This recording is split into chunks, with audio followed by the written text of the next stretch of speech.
Welcome to Kingdom Mirrors TV. On this channel, we post edifying content for your spirit and daily living. Kindly like, comment, subscribe, and turn on your post notification to get notified each time we post. Thank you, stay blessed, and enjoy this video.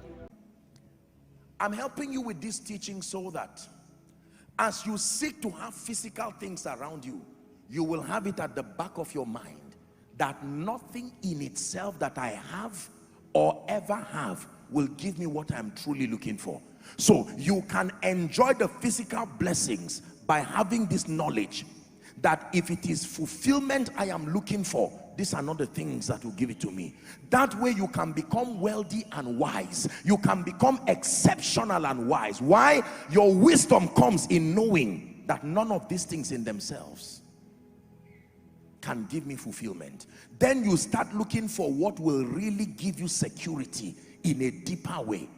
What will really give you variety in a deeper way. What will really give you acceptance in a deeper way. Look up, please. Can I tell you this?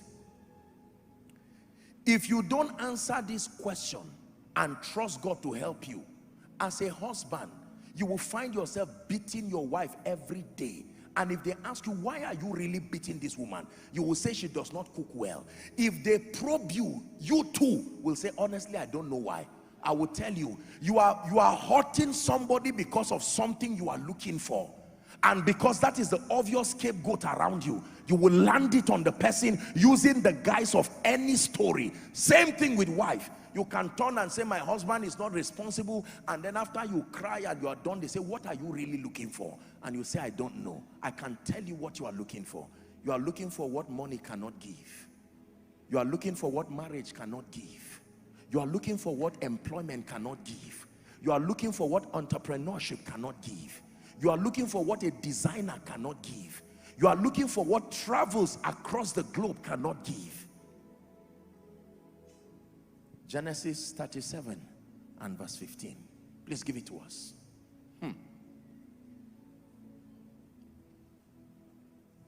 And a certain man found you rigmaroling around life, and a certain man found you with a pile of enemies on your blacklist, and they say, what is all this about?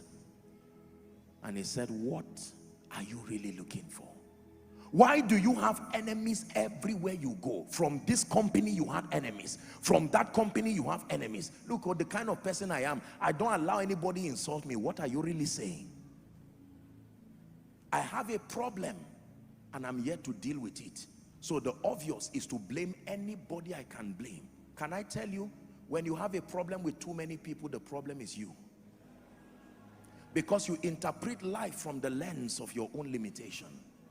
When you have a problem in Lagos, Abuja, London, Kaduna, UK, the problem is you. Nothing physical.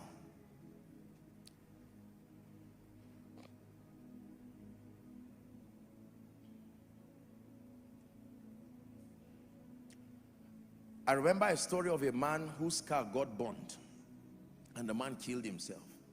I wonder what you will find out, where he will find out how foolish he was by killing himself because the car got burnt. Now, I don't mean to insult you.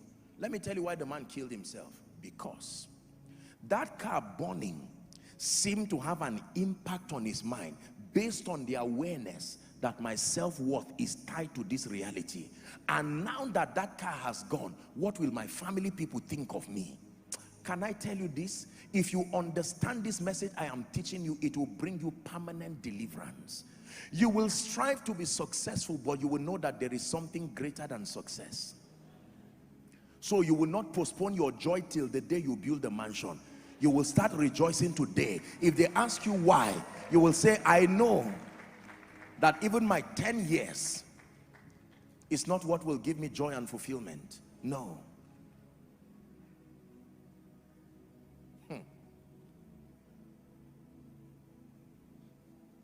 The narrative that most people have, and I say this respectfully, the narrative that most people have, especially in Africa, unfortunately, is a narrative that has been sold by social media is that the moment you have money, remember the 1 million thing I said, God bless you, and you shouted amen.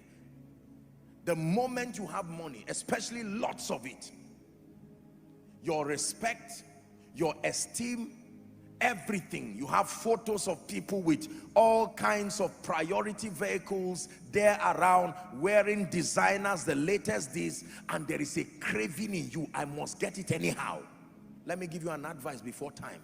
There was one who already got it before you. Hear what that person said: vanity upon vanity. Now, you have to understand the person who the Bible says was speaking. The Bible did not call him a businessman. The Bible called him a preacher.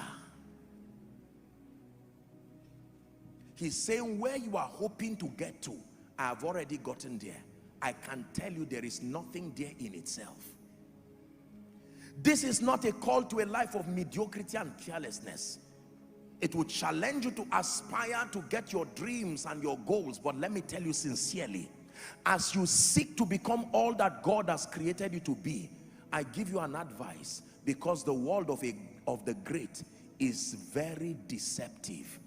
They arrive there and then they sit and they check to see if that craving has been satisfied, and they find out painfully that, like a drug that will satisfy you for a short time and you are back to yourself. That's why they get angry. So all my labor of doing this and building that, I thought it would give me that sense of significance, and yet it does not give you anything. What then satisfies these cravings?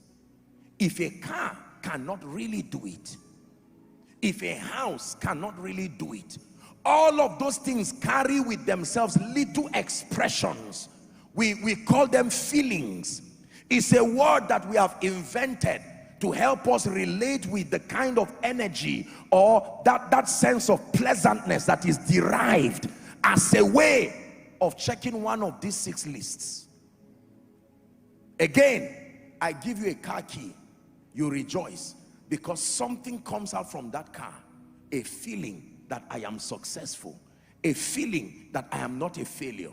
And when that feeling comes, that's it. One day you will be tired of the same car you once rejoiced about.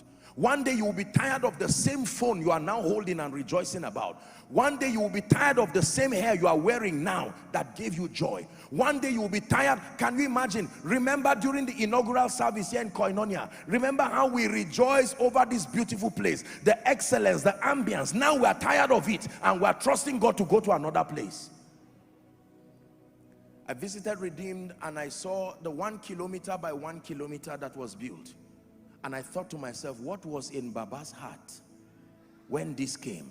Then they got fed up and tired of it. Then they moved to 3 kilometer by 3 kilometer. Our father in the Lord, Bishop David Oyedepo, they are building the ark now. Remember, for a long time he celebrated the 50,000 capacity seater. And one day, that thing again. He said, let's go for the ark. I can assure you by the God of heaven, if Christ tarries, except age and other things, but if Christ tarries, usually, and every time he blesses people, he will tell you that there is even a greater one coming.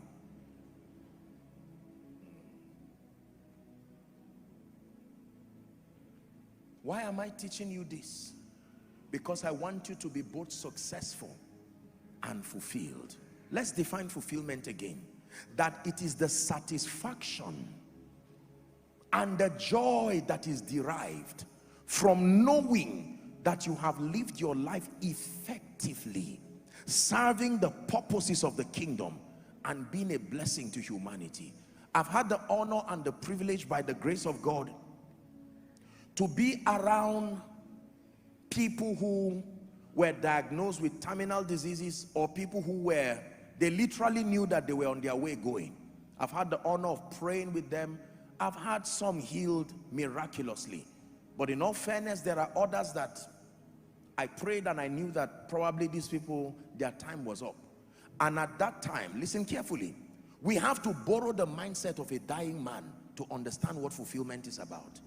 Once you are not a dying man, you cannot really comprehend the wisdom behind seeking fulfillment. You have to borrow the thinking, the last minute of a man who is alive, who is transiting the earth.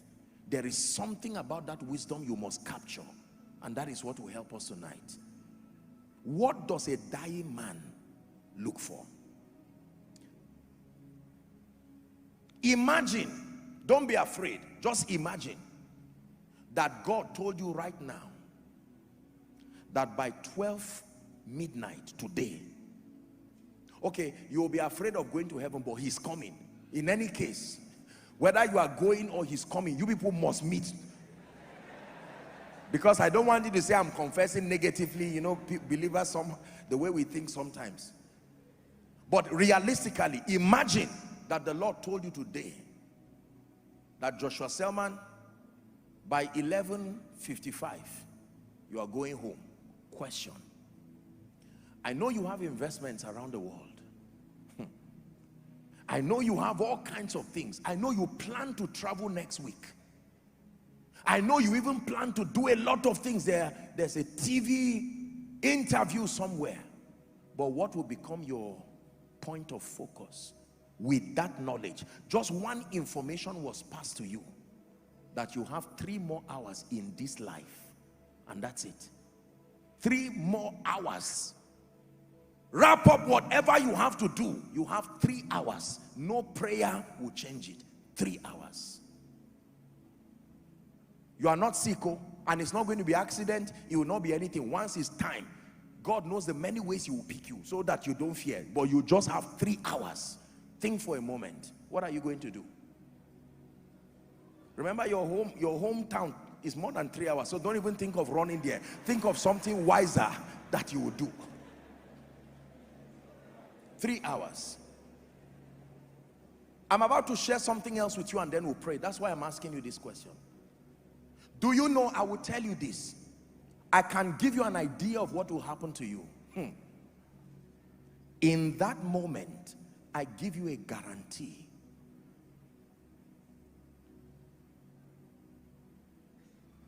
Nothing else matters. Nothing else counts. I'm in the presence of my Maker.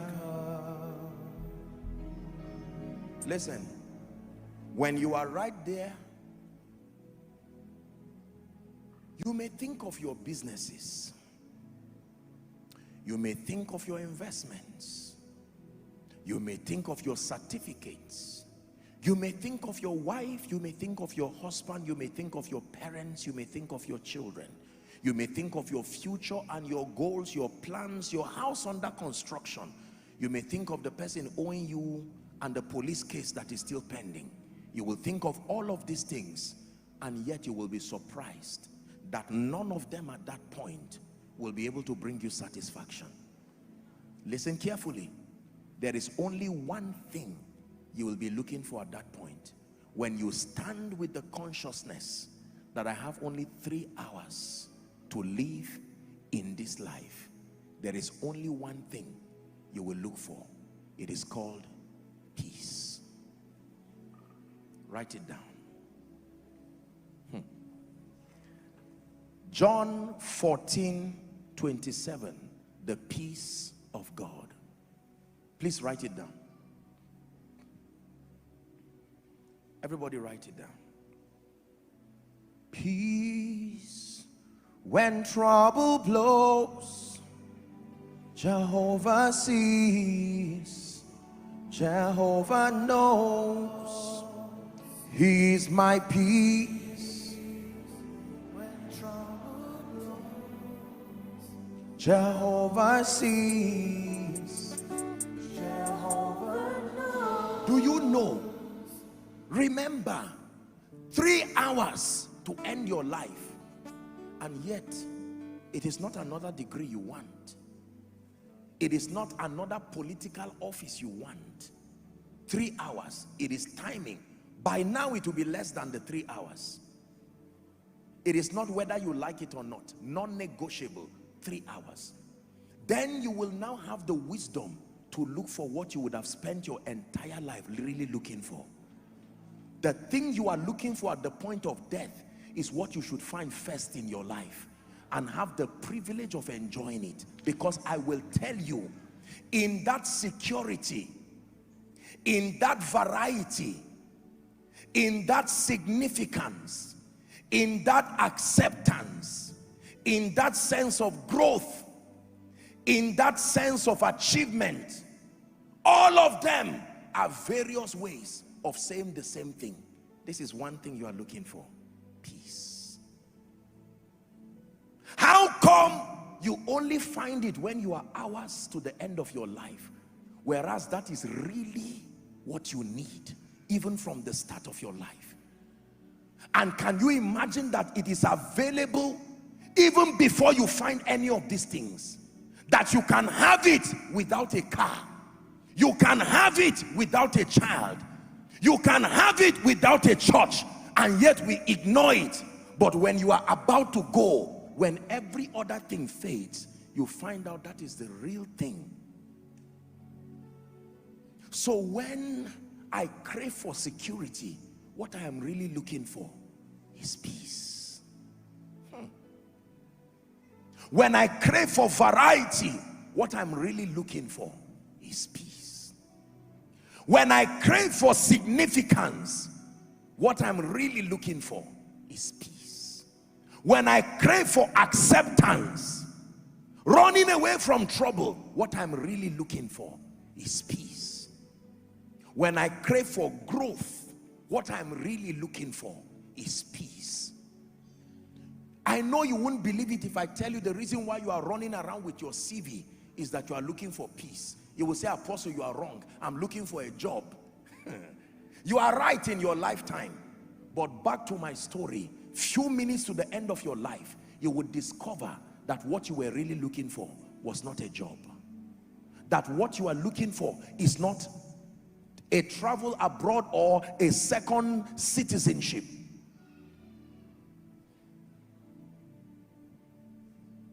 When it's all been said and done, there is just one thing that matters. Did I live my life to live for truth? Did I live my life for you? When it's all been said and done, all my treasures will mean nothing.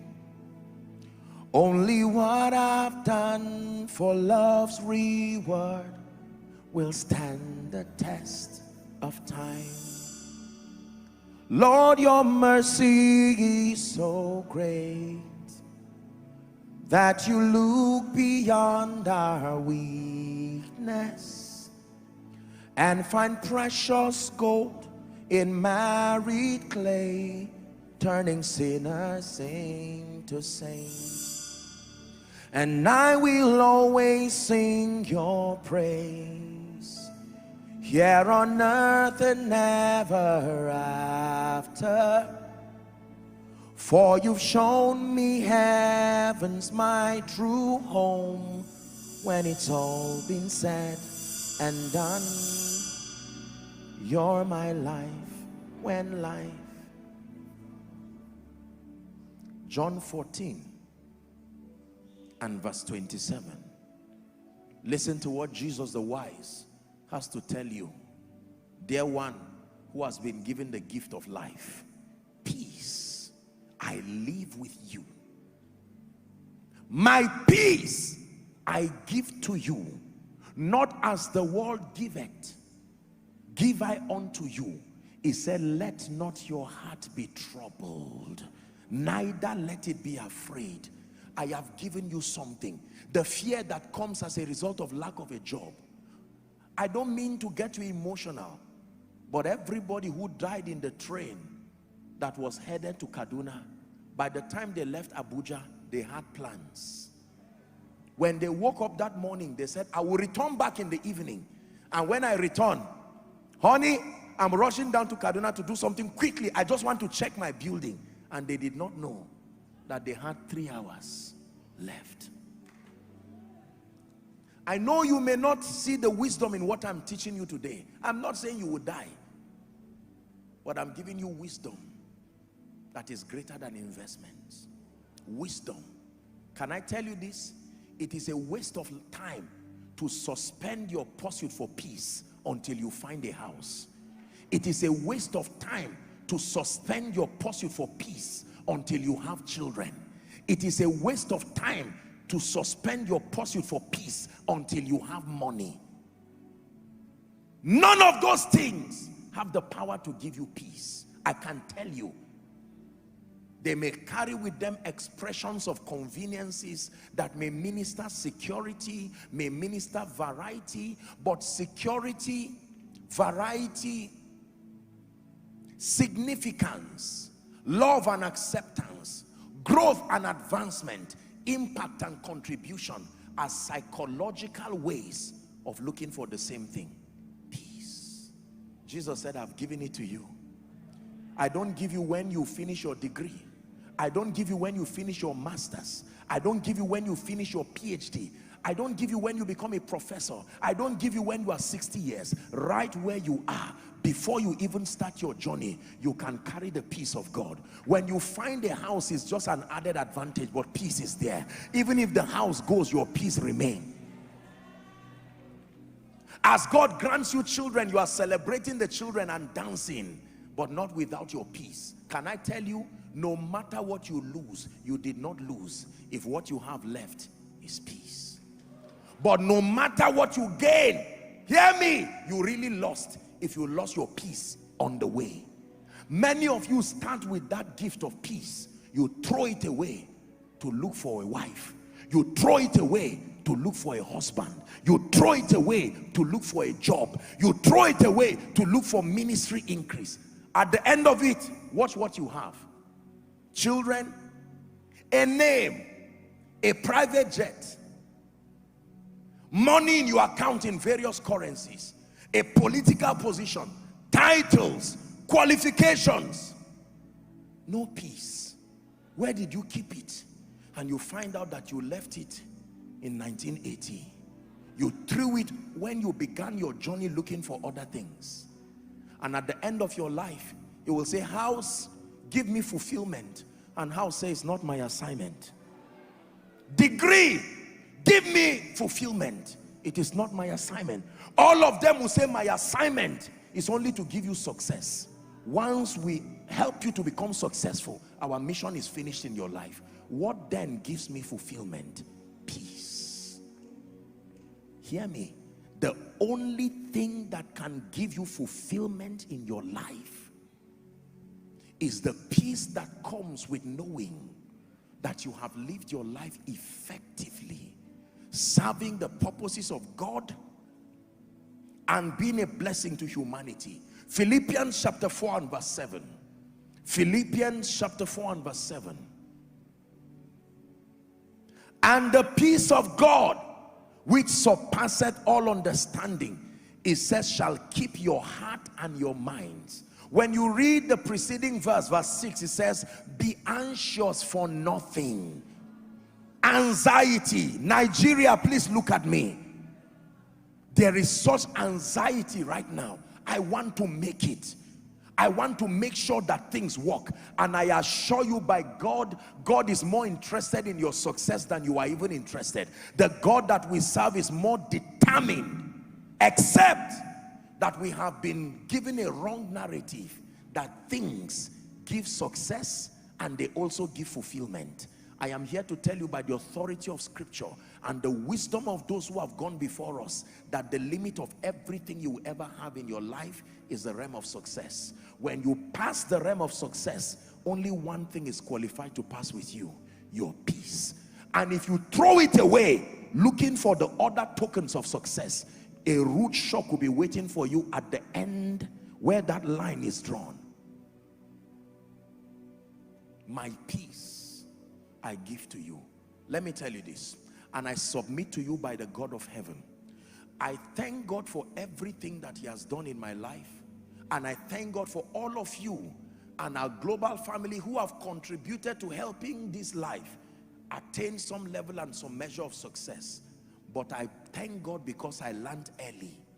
Ministry is powerful. It reveals Jesus, but on its own, as an art or an occupation, does not give you peace. I can tell you, traveling around the world, I don't care whether you go with first class, business class, private jet, it will not give you peace. The same weather will shake every plane. It doesn't matter where you are seated. The plane the space in a first class, business class, economy, if the weather shakes it, the whole plane will shake. If that plane crashes, everybody there will crash.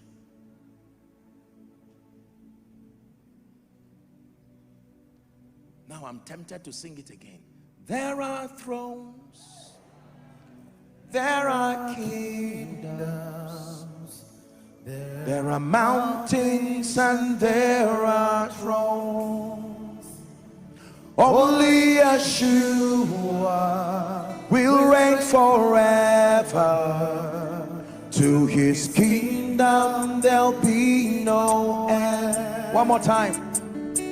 There are thrones, there are kingdoms, there are mountains and there are only Yeshua will reign forever. To his kingdom there'll be no end. Please write this down.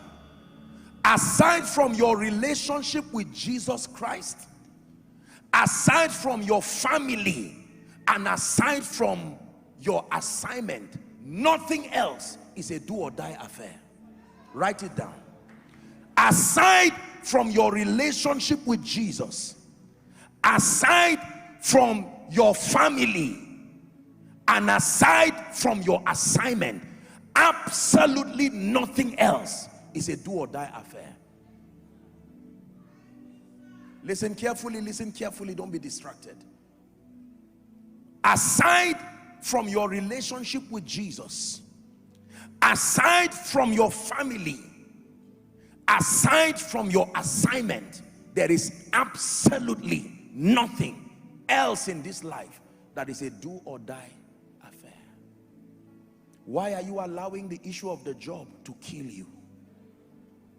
Are you that cheap to give it the power to kill you?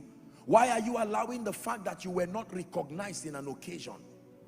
This thing happened January until now. You have developed, you are almost sick because your ego was torn. So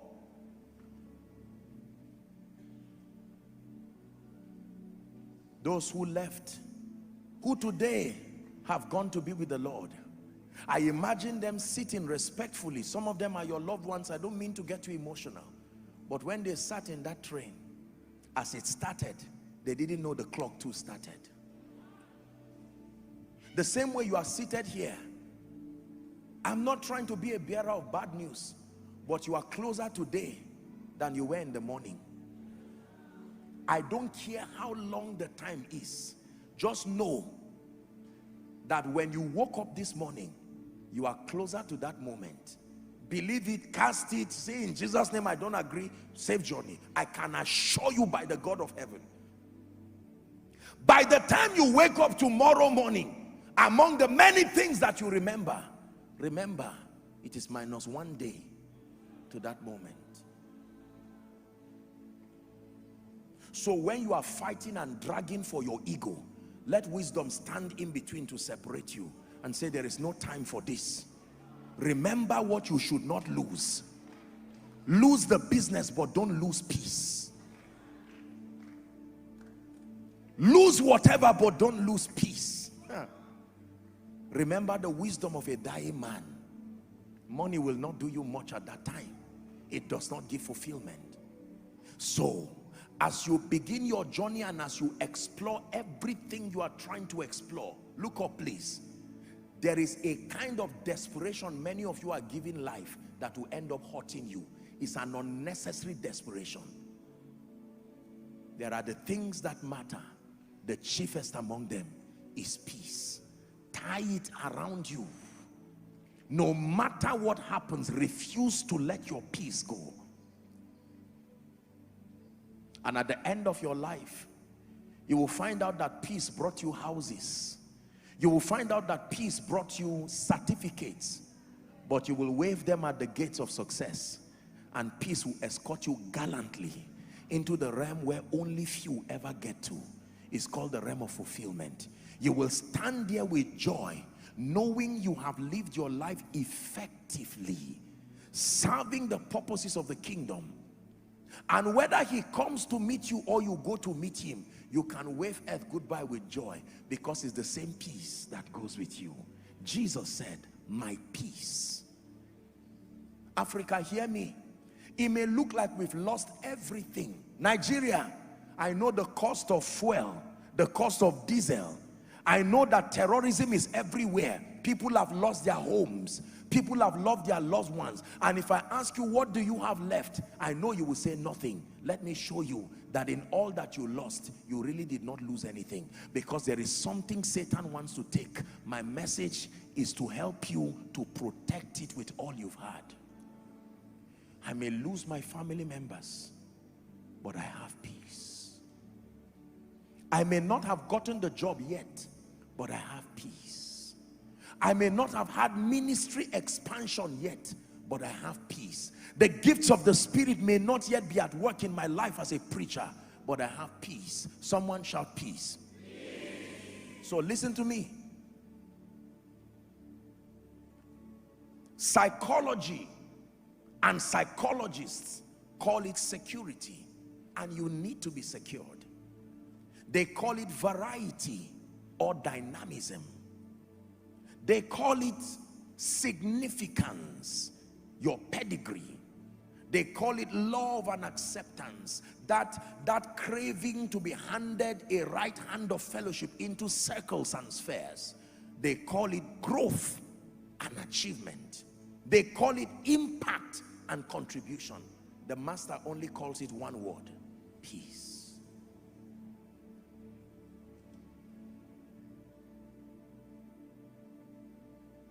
So when God blesses me with a house, or when God blesses me with whatever life can offer, I enjoy it and I thank God for it. But at the back of my mind, I remind myself that none of these things are expressions of the mercy and grace of God, consolations to my effective living, but never the basis for it.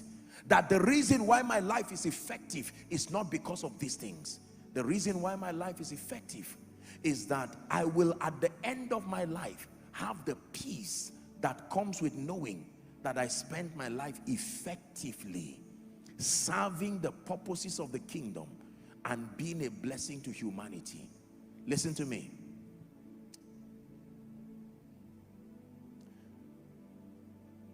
Someday, very soon or later, you will have the opportunity to stand before the coffin of someone you know, someone related to you. I pray not you, at least not soon, but you will have a cause to stand. Every time you stand there, let it remind you of the message of this preacher, that money does not give fulfillment. Money can create an environment that gives you efficiency and redeems time. I do not downplay these things. I have taught you and will continue to teach you the principles of the kingdom. But there are many people today who have peace but no car. They will tell you, I am a failure. They have peace but no house. They will tell you, I am a failure. They have peace but they've not gone abroad. They will say, I am a failure. So says the narrative of ignorant people. Come to the world of wisdom, and God tells you, no matter what you have, if peace is the foundation, you have something. No matter what you have, if you lost your peace on the way, you have nothing. You will keep submitting your prayer requests. Even before the end of the service, I'm going to pray for you and declare that all the things that need to happen in your